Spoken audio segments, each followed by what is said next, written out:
नमस्कार दोस्तों, मैं राजेश शर्मा एक बार फिर हाजिर हूँ कृष्णा एकेडमी के अंकीय पटल पर। और आज मैं आपके लिए कृषि से रिलेटेड एक नया टॉपिक लेके आया हूँ, राजस्थान के कृषि जलवायु प्रदेश। तो आइए मित्रों, शुरू करते हैं राजस्थान के कृषि जलवायु प्रदेश।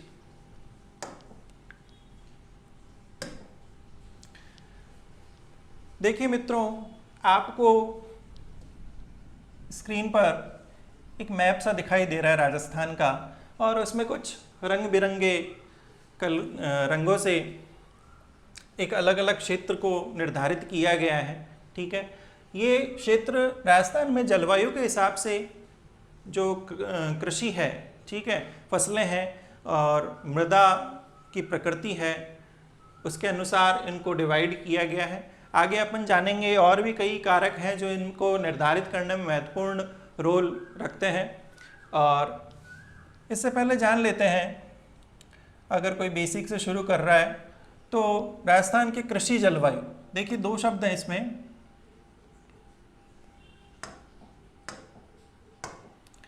कृषि और जलवायु। देखिए पहले जलवायु का अर्थ अपन को पता कर लेना चाहिए। कई साथी हैं जो अभी शुरुआत कर रहे हैं कंपटीशन लाइन में, प्रतियोगी परीक्षा की क्षेत्र में। तो जलवायु किसी भी क्षेत्र की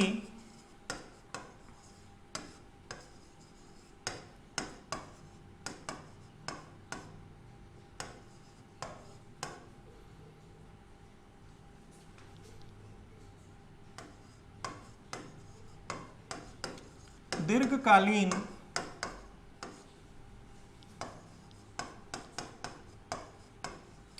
मौसमी दशाओं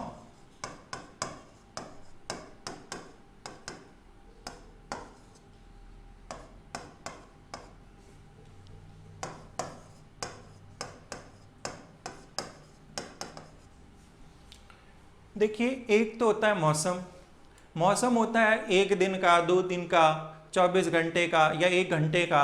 कई बार ऐसा होता है कि आप देखते हैं कुछ देर पहले धूप थी और कुछ देर बाद बारिश शुरू हो गई, और कुछ देर बाद वापस बारिश शुरू होने के बाद देखिए बादल अगर साफ हो जाते हैं तो फिर धूप निकल आती है। तो उस क्षेत्र का मौसम कहलाता है। मौसम एक सीमित अवधि के क्षेत्र उसको बताता है। और फिर देखिए मौसम के बाद आती ऋतु। मौसम जब लंबे समय तक एक ही प्रकार का रहे, मतलब रोज उसी प्रकार की दशाएं बनती रहे या तापमान में ज़्यादा अंतर नहीं आए, तो उस क्षेत्र को लंबे समय की मौसमी दशाओं को एक 3 महीने के या 4 महीने के कालखंड को आप उस क्षेत्र की ऋतु कह सकते हैं। और जब यही ऋतु या यही चक्र लंबे समय तक एक ही प्रकार से चलता रहे तो उस क्षेत्र की वो जलवायु बन जाती है। तो किसी भी क्षेत्र की दीर्घकालीन मौसमी दशाओं को बताने वाली जो क्रिया है वो उसको क्या बोलते हैं अपन, घटना है, उसको बोलेंगे जलवायु। लेकिन यहाँ पर एक और शब्द दे रखा है, कृषि जलवायु। देखिए जो कृषि है वो पूरे विश्व में जलवायु पर आधारित होती है। जलवायु इसमें बहुत इम्पॉर्टेंट रोल अदा करती है, और जलवायु के अनुसार ही कृषि और फसलों का निर्धारण किया जाता है कि कौन सी फसल कब बोई जानी चाहिए और कब उसमें उत्पादकता अधिक होगी। अब कृषि जलवायु प्रदेश एक क्या है, तकनीकी विषय है। ठीक है, इसमें कृषि वैज्ञानिक ये भूगोल में भी आ सकता है और विज्ञान में भी आ सकता है।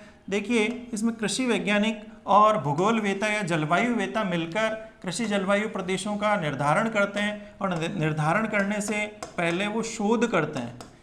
ठीक है, अब शोध किस पे करेंगे, किन कारकों पे वो शोध करेंगे, वो मैंने यहाँ पर थोड़ा सा आपको समझाने के लिए एक साथ लिखे हैं। आधार या कारक, निर्धारण के आधार, कृषि जलवायु प्रदेशों के निर्धारण के आधार या कारक। इसमें पहला कारक देखिए जलवायु। अब जलवायु प्रदेश का निर्धारण करना है तो सबसे पहले जलवायु के ऊपर ही शोध किया जाएगा।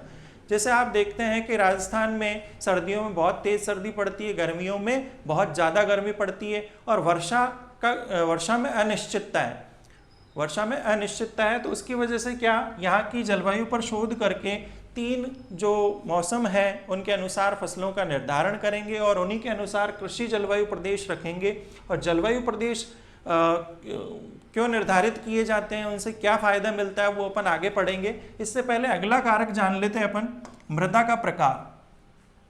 अब देखिए किसी भी प्रकार की मृदा हो, उसकी उत्पादकता, उसमें कौन सी फसल है, उसमें कौन सी फसल बोई जानी चाहिए, वो उसके पोषक तत्वों के अनुसार तय की जाती है। तो इस पर व्यापक शोध किया जाता है कृषि जलवायु प्रदेश के निर्धारण से पहले, और उसके अनुसार ही उस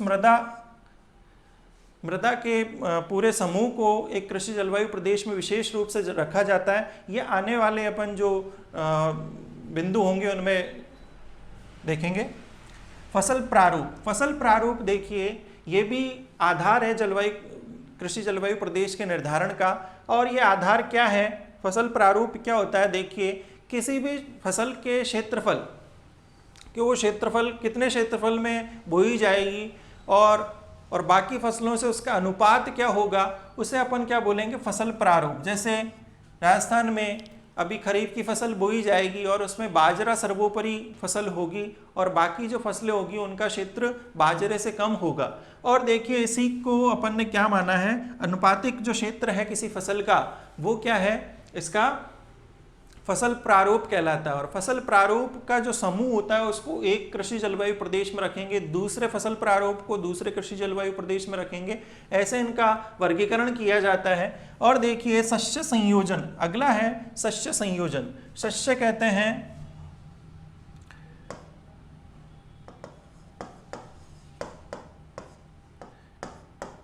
कृषि फसल, ये शस्य कहलाता है। शस्य शुद्ध हिंदी का वर्ड है, इसका मतलब कृषि होता है, फसल होता है। शस्य संयोजन क्या होता है, देखिए आपने देखा होगा जैसे खरीफ में भी कई फसलें बोई जा रही है, जैसे बाजरा के अलावा आपके उड़द, मूंग, मोठ और चवला, ग्वार, इस प्रकार की फसलें बोई जाएगी, मक्का है। तो ये प्रकार देखिए, इसमें जो शस्य संयोजन होता है वो फसलों का होता है। शस्य मतलब यहाँ पर फसलों का। अब इसमें 2 लिखा है, बाकी प्लस प्लस प्लस, इसका अर्थ मैं आपको थोड़ा सा बता देता हूँ।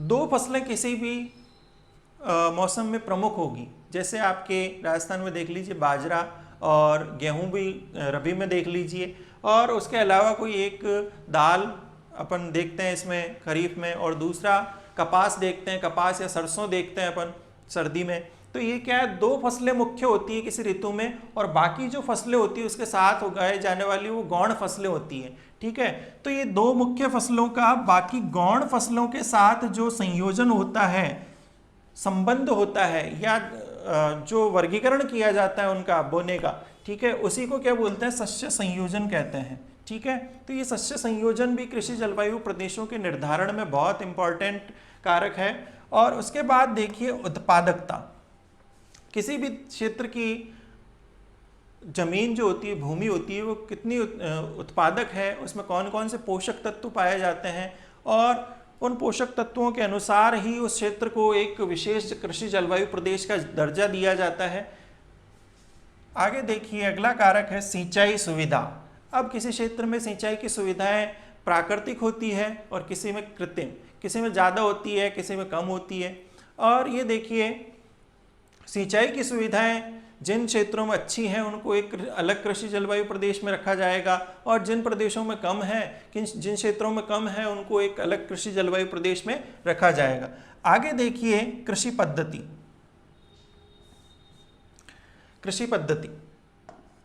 पिछले वीडियोस में अपन ने कृषि पद्धतियों के बारे में पढ़ा था। अब कौन से क्षेत्र में कौन सी कृषि पद्धति अपनाई जाती है, कौन सी फसल के लिए वो उपयुक्त रहती है, और क्यों उसको कृषि पद्धति को यूज लेना चाहिए, ये सब कारण क्या है कृषि जलवायु प्रदेशों के निर्धारण में सहायता करते हैं।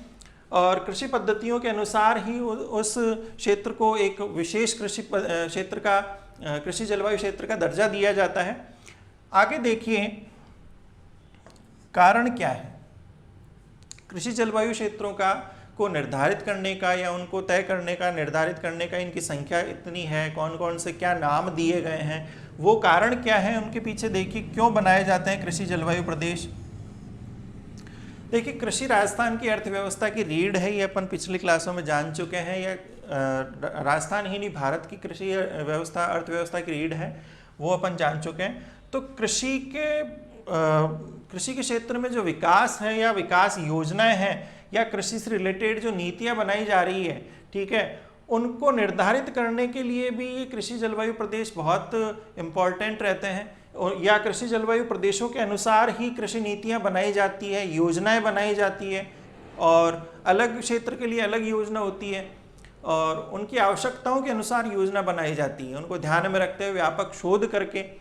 फिर देखिए दूसरा है कृषि शोध केंद्र। ये भी इसी का एक महत्वपूर्ण कारण है कि किस क्षेत्र की जलवायु कैसी है कृषि के क्षेत्र में, और फसलें कौन कौन सी उगाई जाती हैं, उनमें क्या शोध की आवश्यकताएं हैं, शोध करके उनकी जो समस्याएं हैं वहाँ की भूमि की, फसलों की, या जो क्या बोल सकते हैं, नई उन्नत किस्मों की जो खोज है वो की जानी है। तो उसके लिए भी भाई कृषि शोध केंद्रों की स्थापना करने के लिए भी क्या बनाए जाते हैं, कृषि जलवायु प्रदेश, ताकि कौन सी फसल के लिए कहाँ पर शोध केंद्र स्थापित करना है वो तय किया जा सके। फिर देखिए क्षेत्रीय पारिस्थितिकी तंत्र के अनुसार उन्नत बीज प्रौद्योगिकी और उर्वरकों की जानकारी देना। देखिए अलग अलग पारिस्थितिकी तंत्र देखिए, जैसे डेजर्ट अलग है अपना, जो राजस्थान में थार का मरुस्थल है, उसका पारिस्थितिकी तंत्र बिल्कुल अलग है। अब पारिस्थितिकी तंत्र में देखिए जीव और अजैव जो समूह होते हैं, जैव और अजैव जो कारक होते हैं वो मिलकर पारिस्थितिकी तंत्र का निर्माण करते हैं, जिसमें मिट्टी हो सकती है, पेड़ पौधे हो सकते हैं, अन्य जो जीव जंतु हैं, मनुष्य हैं, ठीक है, और वहाँ की वनस्पति है, वहाँ का धरातल है, ये सब मिलकर आपस में क्या बनाते हैं, क्षेत्रीय पारिस्थितिकी तंत्र का निर्माण करते हैं, ठीक है। अब देखिए इकोसिस्टम, आप जिसको इंग्लिश में बोलते हैं इकोसिस्टम, उसी को पारिस्थितिकी। अब लोकल इकोसिस्टम क्या है, और डेजर्ट में अलग है, अरावली हिल्स में अलग है, अरावली पर्वतमाला में, उधर हाड़ौती के पठार साइड में अलग है, और मैदानी क्षेत्र में अलग है। अब क्षेत्रीय पारिस्थितिकी तंत्र के अनुसार क्या है भाई, बीज, फसलों के बीज, उन्नत बीज नहीं, उन्नत बीज, उन्नत किस्में तैयार की जाती है। अपन ने अभी यहाँ पर बात की थी शोध केंद्रों की। इनका काम ये होता है कि वहाँ की जो समस्याएं होती है उनको दूर करना, भूमि की समस्याएं ले ले, चाहे फसल बीज जो होते हैं उनको उन्नत बीज तैयार करने के लिए हो सकती है। उसके अलावा प्रौद्योगिकी, अब नई नई टेक्नोलॉजी आ रही है, यांत्रिक कृषि है, और नए शोध हो रहे हैं, और नए शोध होने के बाद उर्वरक भी तैयार हो रहे हैं कई प्रकार के नए, और उन उर्वरकों की जानकारी किसानों को देने के लिए भी क्या किया जाता है, कृषि जलवायु प्रदेश को वर्गीकृत किया जाता है, और उनके अनुसार ही उसमें कौन से बीज उपयोगी होंगे, कौन सी प्रौद्योगिकी वहाँ यूज करनी है अपन को, और उर्वरक कौन से काम में लेने, ये डिसाइड करने के लिए क्या निर्धारित करना जरूरी है, कृषि जलवायु प्रदेश निर्धारित करना जरूरी है। फिर देखिए निर्धारण कर दिया, निर्धारण करने के बाद कृषि वैज्ञानिक, भूगोलवेत्ता और जलवायुवेत्ता अपने शोध कार्यों को राज्य सरकार के सामने रखते हैं, या उनके जो शोध होते हैं उनको उनका अध्ययन करके फिर जो राजस्थान सरकार का कृषि निदेशालय है वो कृषि जलवायु प्रदेश की संख्या निर्धारित करता है, उनके नाम रखता है, ठीक है। अब देखिए इसमें प्रश्न,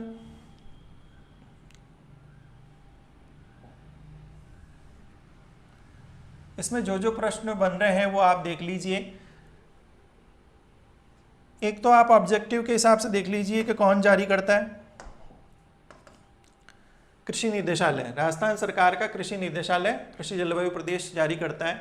उसके अलावा देख लीजिए ये जो आपके मेंस जो थ्योरिकल पार्ट होता है, या आप जो विवरणात्मक प्रश्न देखते हैं, उसमें ये बिंदु आप लिख सकते हैं कि क्या आधार है कृषि जलवायु प्रदेशों के निर्धारण के लिए, ठीक है, और क्या आवश्यकता है इसकी निर्धारण की। ये 5 जो लाइन का जो प्रश्न आता है उसमें आपके काम में आ सकता है।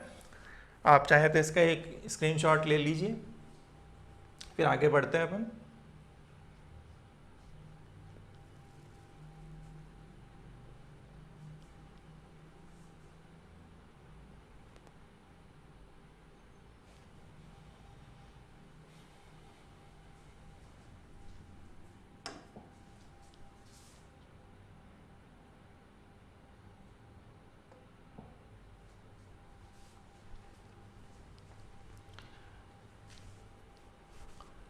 आगे देखिए मित्रों, अगली स्लाइड में हम जानेंगे कि राजस्थान में कृषि जलवायु प्रदेशों की संख्या कितनी है। ठीक है, यहाँ पर एक कॉमन सा प्रश्न बन सकता है कि संख्या पूछ ले तो आपको बताना है 10।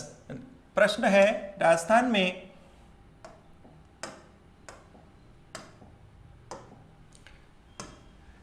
में कृषि जलवायु प्रदेशों की संख्या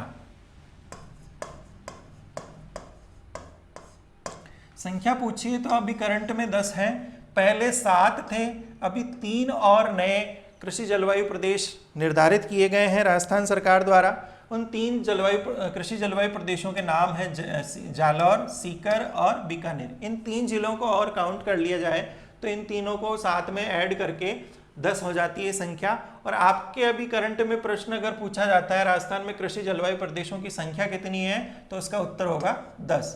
फिर देखिए, इन 10 का अपन डिटेल में अध्ययन करेंगे और जानेंगे कि भाई कौन से कृषि जलवायु प्रदेश में कौन से जिले आते हैं, क्या विशेषताएं हैं वहाँ की। तो देखिए, पहला जो कृषि जलवायु प्रदेश है वो है शुष्क पश्चिमी मैदान। अब इसमें देखिए, मैंने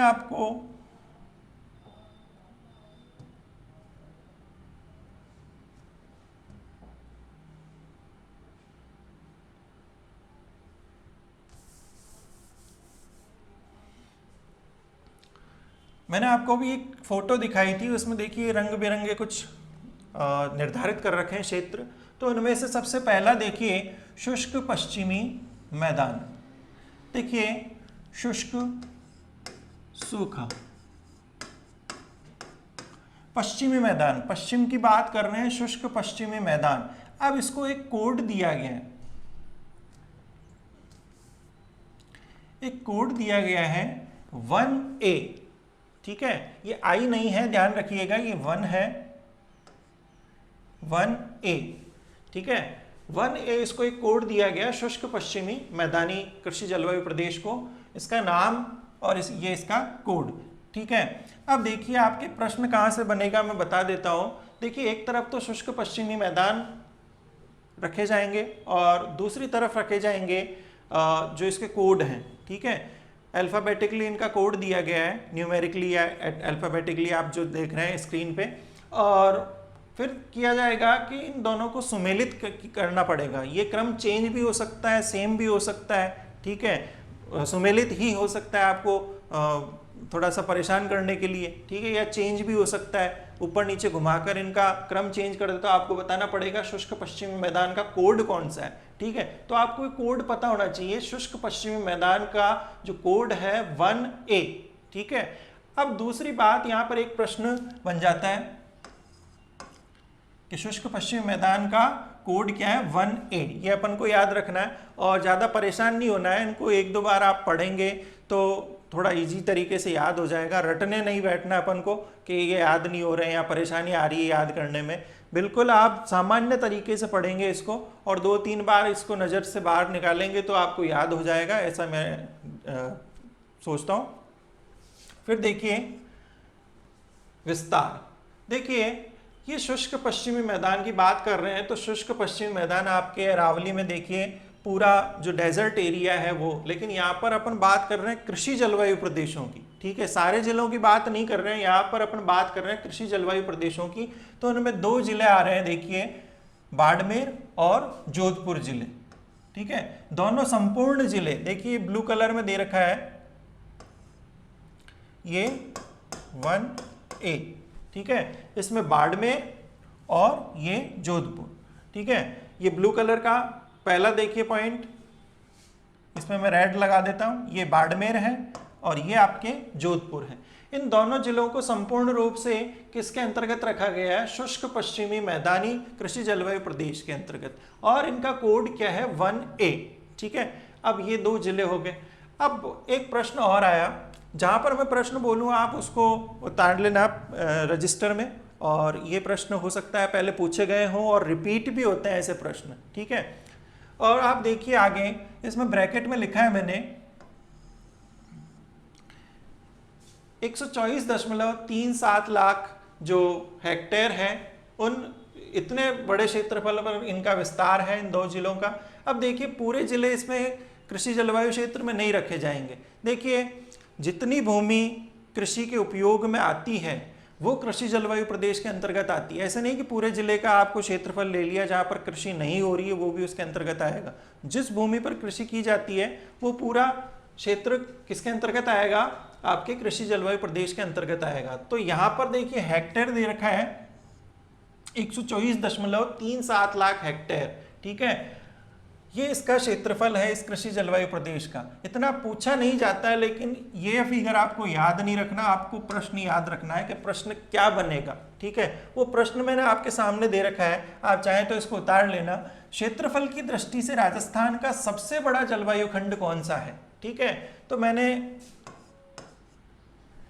कृषि जलवायु खंड के जो डेटा देखे हैं, ऑथेंटिक जो डेटा मिले हैं मुझे, उसके अनुसार आपके जो बाड़मेर और जोधपुर जिलों के अंतर्गत ये शुष्क पश्चिमी मैदान है, ये सबसे बड़ा कृषि जलवायु प्रदेश मिलता है क्षेत्रफल के अनुसार। और ये प्रश्न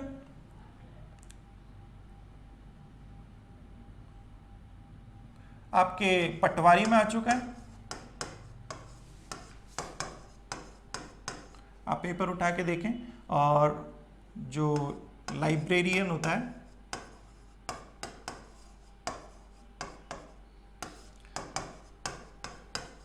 पिछली जो क्लास है उनमें मैंने आपको बताया था कि ये ट्रेंड चल रहा है आजकल, कुछ नए प्रकृति के प्रश्न पूछे जाते हैं। और ये दोनों एग्जाम आप देखें तो अधीनस्थ सेवा बोर्ड ने करवाए थे और इस प्रकार के क्वेश्चन आपको आजकल पूछने को देखने को मिलते हैं पेपर में। तो ये प्रश्न एक ही वर्ष में 2 बार रिपीट हो गया है। देखिए 2016 पटवारी में और 2016 लाइब्रेरियन में, और दोनों एग्जाम आपके अधीनस्थ सेवा बोर्ड द्वारा लिए गए थे। अब देखिए इसमें ये प्रश्न तैयार हो गया, आप चाहे तो लिख लेना इसको। क्षेत्रफल की दृष्टि से राजस्थान का सबसे बड़ा कृषि जलवायु खंड कौन सा है, बाड़मेर और जैसलमेर जिस कृषि जलवायु क्षेत्र के अंतर्गत आते हैं, शुष्क पश्चिमी मैदान, ठीक है। अब जिले कितने हैं, 2 ही हैं, ध्यान रखना। अभी कुछ और इसमें डिफाइन करेंगे। अब इस कृषि जलवायु प्रदेश की विशेषता क्या है वो देख लीजिए थोड़ा सा। विशेषता अपन देखते हैं तो बालू का स्तूपों की प्रधानता, ठीक है। अब देखिए मैंने यहाँ पर एक नासा की साइट से एक फोटो निकाली है, एक पिक्चर है नासा की साइट पे। वो राजस्थान के क्षेत्र जो मरुस्थली क्षेत्र है उसको थोड़ा सा बताता है कि यहाँ पर बालू का स्तूपों की प्रधानता है। ये जो अरावली का पश्चिमी क्षेत्र है वहाँ पर आप देखें तो थार का डेजर्ट पाकिस्तान और भारत में फैला हुआ है। भारत के 4 राज्यों में है वैसे, और राजस्थान में सबसे ज़्यादा फैला हुआ है। तो ये जो 2 जिले अपन ने रखे हैं इनमें बालू का स्तूपों की क्या है, प्रधानता है। बहुत सारे बालू का जो धोरे बोलते हैं अपन क्षेत्रीय भाषा में, टीले, वो यहाँ पर पाए जाते हैं। और फिर देखिए उच्च तापमान, देखिए उच्च तापमान यहाँ पाया जाता है। अभी आपने न्यूज़पेपर पढ़ा हो तो जो डेजर्ट एरिया है उसमें सबसे ज़्यादा टेम्परेचर रिकॉर्ड किया जाता है, बजाय बाकी क्षेत्रों के डेजर्ट एरिया में तापमान ज़्यादा रहता है। फिर देखिए धूल भरी आंधियाँ चलती हैं, तो ये नासा की इमेज बता रही है, देखिए कैसे अपने राजस्थान में आंधियाँ किस दिशा से किस तरफ चलती है। तो ये पूरा डेजर्ट एरिया है, इससे रेत किधर की तरफ जा रही है, देखिए ये उत्तर पश्चिम से दक्षिण पूर्व की ओर बढ़ रही है आंधी। और ये नासा की एक इमेज है, नासा के सैटेलाइट द्वारा ली गई, उससे थोड़ा सा साफ हो रहा है। धूल भरी आंधियाँ चल रही है और हर वर्ष चलती है गर्मी के मौसम में।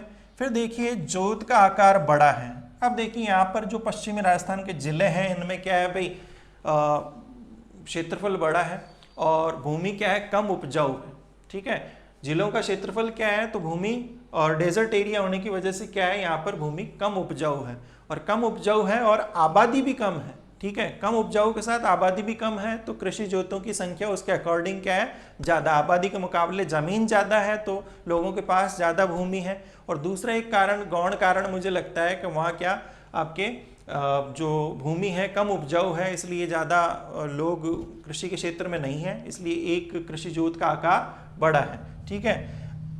जोत का आकार तो बड़ा है। देखिए फैक्ट आपके काम में आ सकते हैं, ठीक है, कि कृषि जलवायु क्षेत्र के बारे में निम्नलिखित कथनों पर विचार कीजिए, ठीक है। इस प्रकार के कुछ प्रश्न देखने को मिले तो शुष्क पश्चिमी मैदान में ये लिखा हुआ है कि भाई यहाँ पर जोत का आकार बड़ा होता है, तो बिल्कुल सही है। न्यून जल घनत्व पाया जाता है, तो पानी की बहुत ज़्यादा कमी है इस एरिया में। आप देखें तो अब तो चलिए इंदिरा गांधी नहर का पानी पहुंच चुका है, वरना और बाड़मेर में तो आपके नर्मदा नहर का भी पानी पहुंच चुका है। लेकिन ये पहले की बात करें तो सामान्य जो जल घनत्व है, भूमिगत जल की बात करें तो वो बहुत कम है, या बारिश होती है वो भी बहुत कम होती है। ठीक है। हाँ, जलवायु परिवर्तन के कारण कई बार आपने देखा होगा अतिवृष्टि हो जाती है इस क्षेत्र में, लेकिन अधिकतर जो समय होता है वहाँ पर सामान्य से भी कम बारिश होती है। अब आप देखिए यहाँ पर न्यून जल घनत्व रहता है, बिल्कुल सही बात है। फिर देखिए व्यापारिक और रेशेदार फसलों का अभाव रहता है, बिल्कुल यहाँ पर जो सामान्य फसलें होती है अनाज और दालें वही बोई जाती है। बाकी जो ज़्यादा व्यापारिक अच्छी फसलें हैं जैसे कपास है और जो तिलहन है, ठीक है, उनका उत्पादन कम मात्रा में हो पाता है। रेशेदार फसलों का अभाव, रेशेदार फसलें मतलब आपने देखा होगा जिनमें रेशा प्राप्त होता है। रेशे की बात अपन ने की अभी कपास की, ठीक है। अभाव है मतलब ज़्यादा मात्रा में नहीं बोया जा सकता, वहाँ की जलवायु इसके अनुकूल नहीं है। अपन ने अभी जलवायु के अकॉर्डिंग इन कृषि प्रदेशों का निर्धारण किया था, इसलिए क्या है भाई यहाँ पर रेशेदार फसलों का अभाव इसीलिए कृषि जलवायु के कारण। फिर देखिए पड़त भूमि का आधिक्य,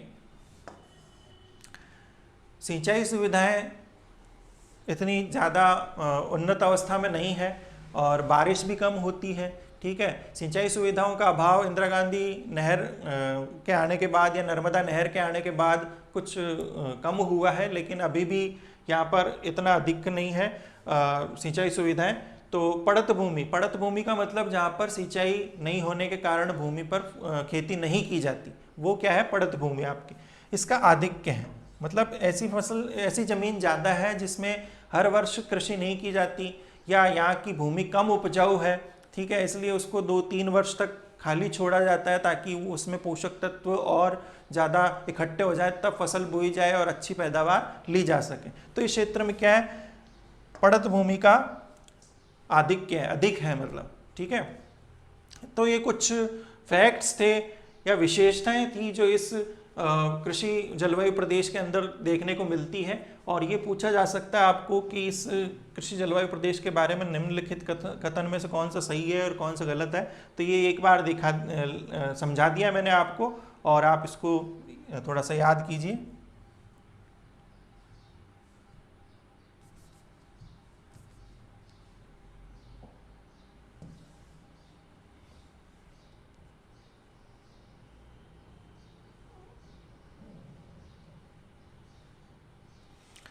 आप इसका एक स्क्रीनशॉट ले लीजिए, जो मैंने अभी क्वेश्चन बताया उनको नोट डाउन भी कर सकते हैं आप।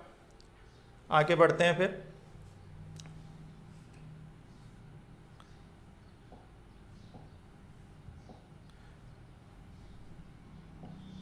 फिर देखिए इस कृषि जलवायु प्रदेश में वर्षा की मात्रा, वार्षिक वर्षा कितनी होती है, 200 से 370। यहाँ पर बात कर रहे हैं अपन मिलीमीटर की, सेंटीमीटर की बात नहीं कर रहे हैं, यहाँ पर मिलीमीटर की बात कर रहे हैं, ठीक है, सेंटीमीटर में नहीं। मतलब 20 सेंटीमीटर, अपन इसको मिलीमीटर को कन्वर्ट करें सेंटीमीटर में तो 20 से 37 सेंटीमीटर वार्षिक वर्षा। या तो आप 200 लिख लो, 200 से 370 मिलीमीटर लिख लो, या इसको सेंटीमीटर में बोले तो 20 से 37 सेंटीमीटर वार्षिक। मतलब एक वर्ष में कितनी बारिश होती है यहाँ पर, 20 से 37 सेंटीमीटर, ये एवरेज है, ठीक है। बाकी आप देखेंगे कि भाई कभी बाड़मेर में बाढ़ आई है, ठीक है, जैसे कवास में आई थी 2006 में, अभी जोधपुर में आई थी कुछ वर्ष पहले, ठीक है। तो ऐसा नहीं है कि भाई हर वर्ष बाढ़ आती है, ठीक है, ये एवरेज निकाल के बताया है कि भाई यहाँ पर 20 से 37 सेंटीमीटर वार्षिक वर्षा होती है, ठीक है।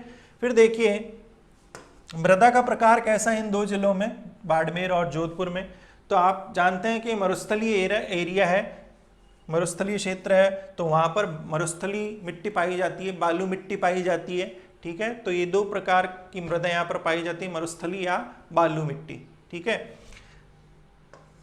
ये सब आपको सुमेलित करने वाले प्रश्न में देखने को मिल सकते हैं कि भाई क्या, ठीक है, कौन से जिले पूछ लिए जा सकते हैं, ठीक है, ये फैक्ट पूछ लिए जा सकते हैं, ठीक है, कि क्या विशेषताएं हैं, वर्षा पूछ ली जा सकती है, मिट्टी पूछ ली जा सकती है, या फसलें पूछी जा सकती है, ठीक है। तो सम्मिलित करने वाले या जो विवेचनात्मक प्रश्न होते हैं उनमें देख सकते हैं आप, ठीक है। अब आप देखिए फसलों में देखिए बाजरा, ये खरीफ की फसलें हैं, बाजरा, मूंग, मोठ,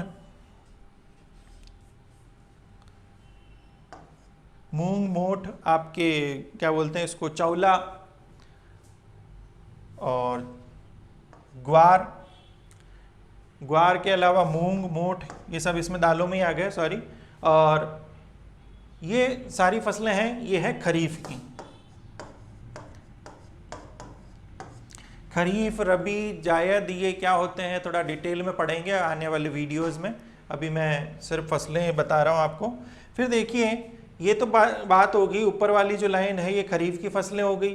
फिर देखिए रबी में कौन कौन सी फसलें होती है, तो मुख्य फसल होती है गेहूं, उसके अलावा सरसों। अब देखिए मैंने अभी बात की थी कि भाई वहाँ पर शोध केंद्र भी खोले जाते हैं हर कृषि जलवायु प्रदेश में, ठीक है। अब उस शोध केंद्रों की वजह से क्या नई प्रकार की जो फसलें हैं वो भी बोई जा सकती है। जैसे खजूर का पौधा है, ठीक है, वो डेजर्ट एरिया उसके अनुकूल है तो वहाँ पर बोया जा रहा है आपके रेगिस्तानी एरिया में। आंवला की भी एक ऐसी किस्म तैयार की गई है जो डेजर्ट एरिया में कम पानी में या उस जलवायु के अनुकूल हो। फिर देखिए जीरा, वैसे तो जीरा आप देखिए जालौर में सबसे ज़्यादा होता है, लेकिन इसमें कई बार उतार चढ़ाव होता रहता है उत्पादन में। और जालौर के पास ही 2 जिले हैं, ये आपके देखिए ये वाला जालौर है, ठीक है। जालौर के पास ही 2 जिले हैं आपके, एक तो बाड़मेर और दूसरा है आपके जोधपुर, ठीक है। जोधपुर में भी जीरा मंडी है, आपको ने अगर पढ़ा हो तो, वरना मैं आगे आने वाली क्लासों में सब एक साथ लिखवाऊंगा वो।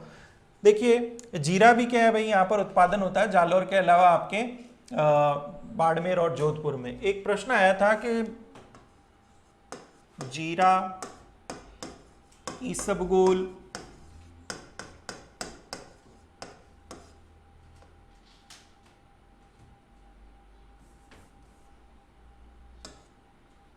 और टमाटर,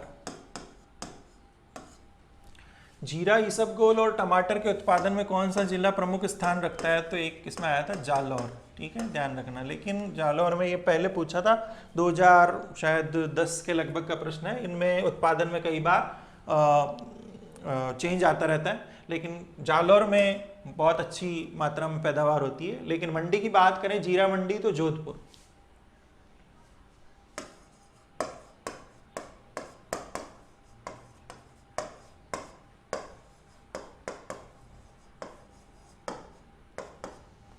फिर देखिए इसमें जीरे के अलावा एक मिर्च शब्द दे रखा है। मिर्च भी आपके इस एरिया में बहुत अच्छी पैदावार होती है। आपने एक मूवी देखी होगी सरफरोश, देखिए, नहीं देखी हो तो अगली बार जब देखो तो एक सीन आता है उसमें मिर्ची सेठ, सुना है नाम, मिर्ची सेठ। और मिर्ची सेठ कहते हैं कि इसी क्षेत्र का रहने वाला था, आपके डेजर्ट एरिया का, और उसमें बताते हैं कि भाई मिर्च का व्यापार करता है, वो तस्करी भी करता है। लेकिन देखिए इसमें मिर्ची का एक प्रमुख प्रसिद्ध क्षेत्र है, ठीक है। मैं वहाँ, मेरा बचपन बीता हुआ है तो इसलिए मुझे याद है, एक मथानिया नाम की जगह है, मथानिया, जोधपुर। मथानिया नाम की एक जगह है, किस जिले में है, जोधपुर जिले में। वहाँ की मिर्ची पूरे राजस्थान में ही नहीं पूरे भारत में प्रसिद्ध है। और मथानिया की मिर्ची को बहुत स्वाद में अच्छा माना जाता है, मारवाड़ी मिर्ची बोलते हैं उसको, और अचार बनाने में भी इसका उपयोग लिया जाता है। वैसे मुख्य रूप से लाल मिर्च का जो पाउडर होता है उसके लिए कौन सी जगह की मिर्ची प्रसिद्ध है, मथानिया की, ठीक है। लाल मिर्ची मथानिया जोधपुर की प्रसिद्ध है, ठीक है। तो इसमें मिर्च का एक प्रश्न बनता है कि मथानिया कौन सी मसाले के लिए या कौन सी फसल के लिए जाना जाता है या प्रसिद्ध है, तो ध्यान रखना आपके इसमें जोधपुर में मथानिया। लाल मिर्च पाउडर, लाल मिर्च साबुत भी ले सकते हैं, उसको मसाले के रूप में भी यूज़ ले सकते हैं, या अचार भी डाल सकते हैं उसका, ठीक है। तो सबके लिए प्रसिद्ध है मथानिया की लाल मिर्च, ठीक है। आप इसका स्क्रीनशॉट ले लीजिए, जो प्रश्न मैंने आपको बताए उनको नोट डाउन भी कर सकते हैं बाद में।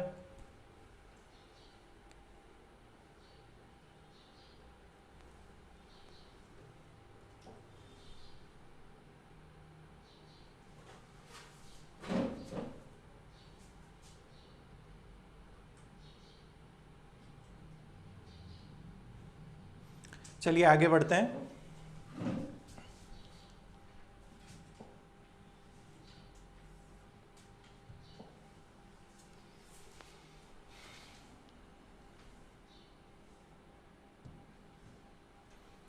देखिए ये है आपके केंद्रीय शुष्क क्षेत्र अनुसंधान संस्थान।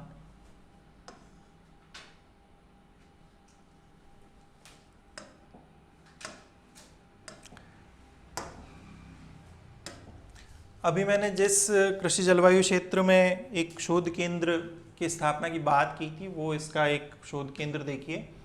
आपने काजरी का नाम सुना होगा, CAZRI,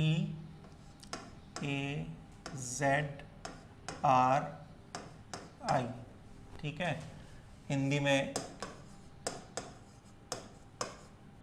इसी को ही काजरी बोलते हैं, लेकिन इसका एक फुल फॉर्म है, ठीक है। वो फुल फॉर्म क्या है? काजरी, ठीक है। काजरी एक जगह का नाम नहीं है, एक संस्थान का नाम है, इंस्टीट्यूट का नाम है। अब देखिए इसका सेंट्रल,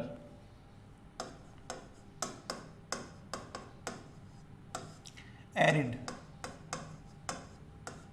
जोन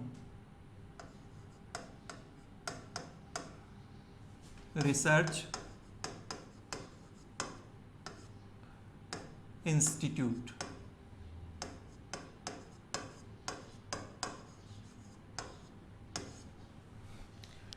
सी का मतलब सेंट्रल या केंद्रीय, एरिड का मतलब शुष्क, जोन का मतलब क्षेत्र, और रिसर्च का मतलब अनुसंधान, और इंस्टीट्यूट का मतलब संस्थान, ठीक है।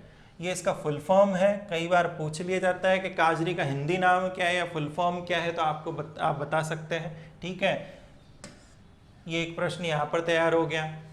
शुष्क क्षेत्र अनुसंधान, अब पूरा का पूरा ये डेजर्ट एरिया अपन ने बात की थी, उसमें क्या है भाई, 2 जिले की बात की थी, लेकिन ये 2 जिले नहीं, पूरे डेजर्ट एरिया को कवर करता है। सिर्फ राजस्थान के ही नहीं, ये गुजरात तक के डेजर्ट एरिया को कवर करता है। जो थार का मरुस्थल है उसमें शोध कार्य करता है, अनुसंधान करता है, और फिर वहाँ पर जो हेल्प चाहिए होती है किस कृषि के क्षेत्र में ले लीजिए, चाहे मरुस्थलीकरण को रोकने के लिए ले लीजिए, या वहाँ की जो वनस्पति है उसको बचाने के लिए ले लीजिए, ठीक है। हर प्रकार से ये शोध करता है, अनुसंधान करता है और हेल्प करता है, ठीक है। अब देखिए अगला प्रश्न क्या बनता है, मुख्यालय कहाँ पर है? सीधा सा प्रश्न, ठीक है। सीधा सा प्रश्न देखिए, काजरी का मुख्यालय कहाँ पर है? तो केंद्रीय शुष्क अनुसंधान संस्थान का मुख्यालय जोधपुर जिले में, ठीक है। जोधपुर जिले में नहीं, जोधपुर शहर में है, ठीक है। जोधपुर जिले में नहीं, जोधपुर शहर, ठीक है। एक प्रश्न मुख्यालय, 2 प्रश्न। एक तो प्रश्न ये हो गया, दूसरा ये हो गया, मुख्यालय कहाँ पर है? तो जोधपुर में है, ठीक है। तीसरा प्रश्न बनता है कि इसकी स्थापना कब हुई? तो 1959 में। पंचायती राज व्यवस्था का शुभारंभ का जो वर्ष है वही आपके क्या है भाई, काजरी की स्थापना का वर्ष है। ये आप एक लाइन याद रखिए, 2 प्रश्न के उत्तर आपको याद हो जाएंगे, ठीक है। राजस्थान में पंचायती राज जो व्यवस्था शुरू हुई थी नागौर जिले में 1959 में पंडित जवाहरलाल नेहरू जी द्वारा, और ये स्थापना कब हुई? काजरी की 1959 में स्थापना हुई, ठीक है। ये 3 प्रश्न यहाँ पर। चौथा प्रश्न, एक और शोध संस्थान है आफरी, ये काजरी हो गया, और इसको हिंदी में लिखें तो आफरी, ठीक है। लेकिन इसका फुल फॉर्म, ए का मतलब arid forest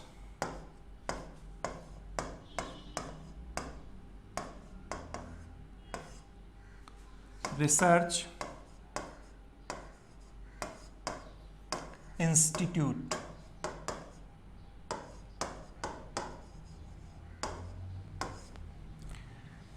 arid forest research institute, AFRI, ठीक है। आफरी का मुख्यालय भी कहाँ पर है? जोधपुर में ही है, जोधपुर शहर में, ठीक है।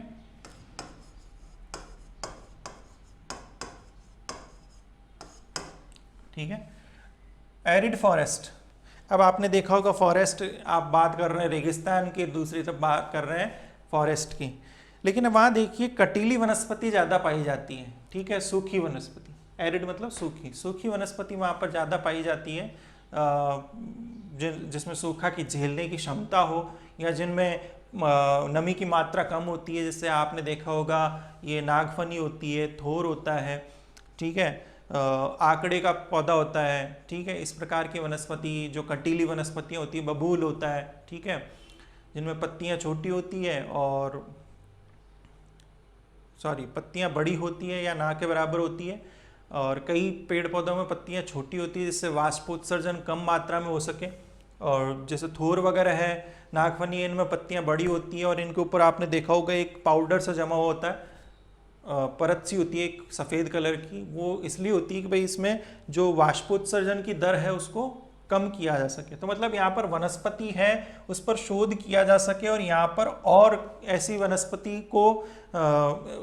वनस्पति का रोपण किया जा सके जिससे क्या हो कि भाई यहाँ पर जो मरुस्थलीकरण है उसको रोका जा सके, ठीक है। तो आफरी क्या करता काम करता है, एरिड फॉरेस्ट पर रिसर्च करता है, ठीक है। इसका मुख्यालय कहाँ पर है, जोधपुर में है, ठीक है। अब तीसरा प्रश्न और बन जाता है कि इसकी स्थापना कब हुई, 1985 में क्या हुई, इसकी स्थापना हुई, ठीक है, 1985 में। ये कुछ 3 प्रश्न ये, 3 ये, ठीक है, 6 प्रश्न हो गए। और ये एक फोटो है कि कैसे मतलब वहाँ पर शोध करके नई नई उन्नत किस्में तैयार की जाती है, ठीक है। ये शोध करने वाले जो वैज्ञानिक होते हैं या क्या बोलते हैं, निरीक्षक होते हैं वहाँ, वो चेक कर रहे हैं। एक फोटो है इसमें,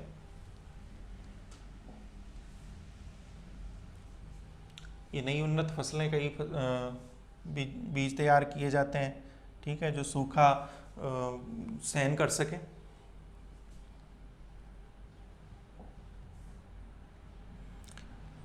फिर देखिए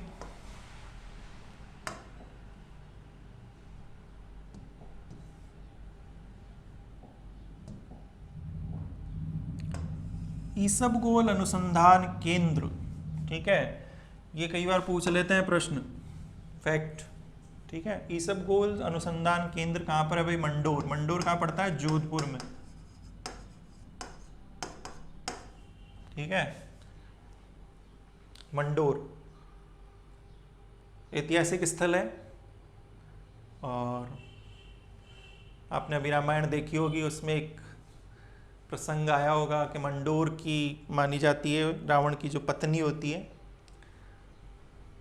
रावण का ससुराल मंडोर और जोधपुर, ठीक है। तो ईसबगोल देखिए 3 जो अभी जिले बात की थी अपन ने, एक तो देखिए जालौर, एक बाड़मेर और एक है जोधपुर, ठीक है।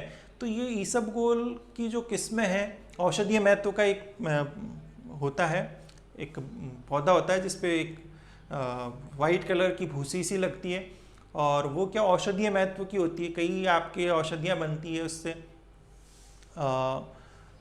पाचन तंत्र की जो तकलीफें होती है उससे मुक्ति दिलाने के लिए इसका यूज़ होता है ईसबगोल। और ईसबगोल अनुसंधान केंद्र कहाँ पर है, इस फसल के ऊपर अनुसंधान होता है मंडोर में, मंडोर पड़ता है जोधपुर में, ठीक है। तो ये आप स्क्रीनशॉट ले लीजिए इसका।